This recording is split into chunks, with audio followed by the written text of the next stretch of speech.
वो प्यार जिसमें सच्चाई हो, साथी की हर बात का एहसास हो, उसकी हर अदा पर नाज हो, दूर रहकर भी पास होने का एहसास हो। सच में वही तो सच्चा प्यार कहलाने योग्य है।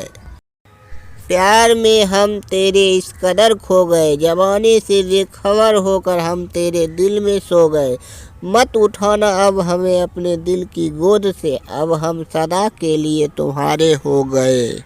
मेरी सांसों में बिखर जाओ तो अच्छा है, बन के रूह मेरे जिस्म में उतर जाओ तो अच्छा है। किसी रात तेरी गोद में सिर रख के सो जाऊं मैं, उस रात की कभी सुबह ना हो तो अच्छा है।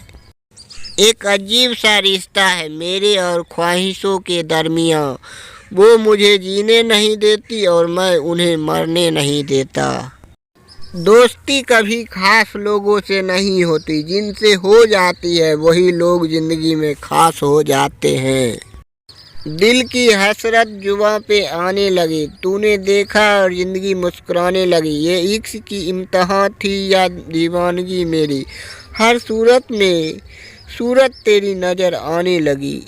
जरूरी नहीं कि हर रिश्तों का अंत लड़ाई ही हो, कुछ रिश्ते किसी की खुशी के लिए भी छोड़ने पड़ते हैं। राजपति गुप्ता।